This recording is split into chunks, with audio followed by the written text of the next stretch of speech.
Alors cette semaine, dans l'actualité, vous avez dû probablement tous entendre que dans la ville de Provins, dans le 77, en Seine-et-Marne, sur la décision du maire, il y avait, sur la base du volontariat, le port de l'uniforme à l'école qui avait été proposé à des parents.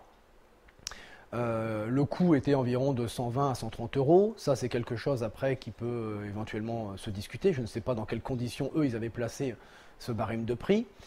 Ça correspondait à 3 ou 4 uniformes par élève. Cet uniforme en fait était de couleur bleue et avait sur la poitrine le blason de la ville de Provins. Et il a été accepté quand même à plus de 80% par les parents. Et moi personnellement, j'y serais aussi tout à fait favorable. Je trouve que l'uniforme à l'école, déjà, ça évite un petit peu les petites bagarres, les petites guéguerres entre les élèves qui s'habillent en marque, ceux qui s'habillent en marque, ceux qui ne peuvent pas, ceux qui, voilà, ceux qui se reconnaissent un peu à travers ça.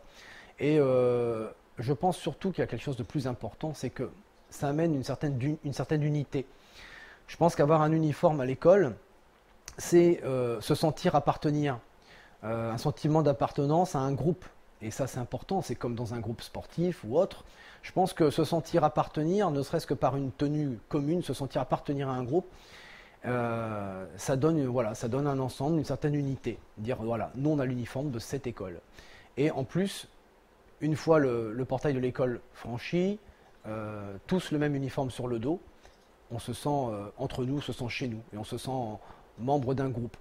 Moi, je serais tout à fait favorable, toujours pareil, sur la base du volontariat, à ce qu'il y ait justement, dans la ville de Chauny, une proposition qui soit faite justement aux parents, par vote, hein, une proposition qui soit faite justement, qui soit faite pour voir un petit peu si ça pourrait fonctionner chez nous. Et je pense que si ça fonctionnait, ça pourrait être très positif.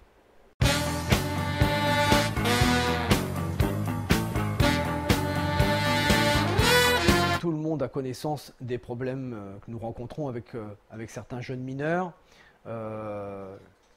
C'est de l'incivisme, de l'incivilité, c'est du vol parfois, c'est les commerçants qui se font importuner régulièrement et on sait que ça exaspère un grand nombre de la population.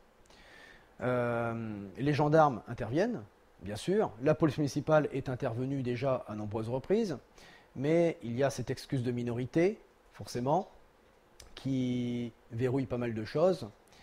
Mais je pense aussi qu'il faudrait passer à la vitesse supérieure et sanctionner pénalement les parents.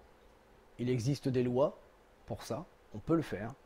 Et moi, personnellement, en tant que maire de cette ville, je n'hésiterai pas à le faire.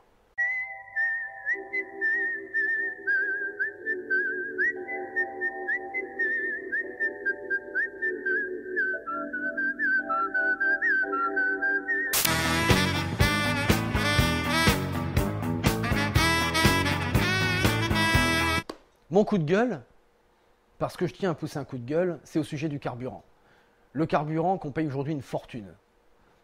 Alors, au nom de quoi? Au nom de l'écologie. Alors l'écologie, c'est bien joli.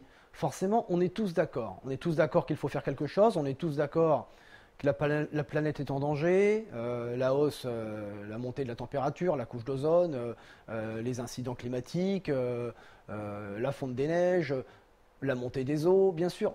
Tout ça, ça nous sensibilise. Et on est tous d'accord sur le fait qu'il faut faire quelque chose. Il faut que l'on aille tous dans le bon sens pour nos enfants, pour nous, pour nos petits-enfants, pour l'avenir de notre planète. Ça, on est tous d'accord.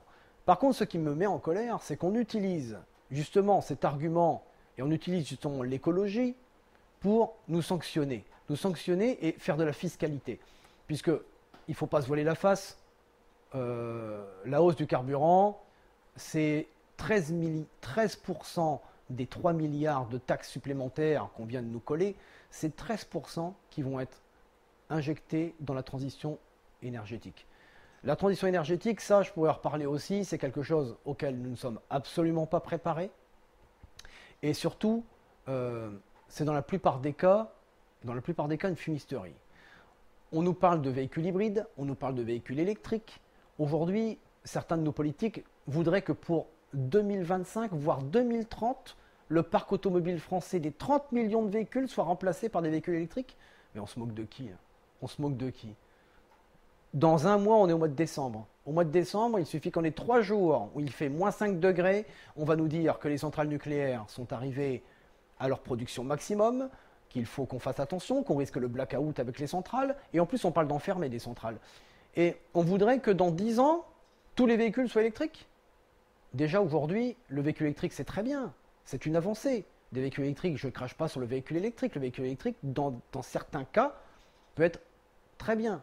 Nous, par exemple, dans notre région, ici, pour la plupart des gens qui travaillent, le véhicule électrique, pour aller travailler à 30, 40, 50 km, c'est pas possible. En plus, financièrement, c'est un coût important.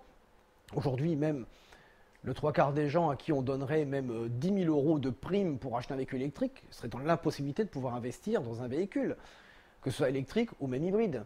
C'est un coût phénoménal et en plus, comme je vous l'ai déjà dit, la transition énergétique au niveau automobile, on n'y est pas encore préparé.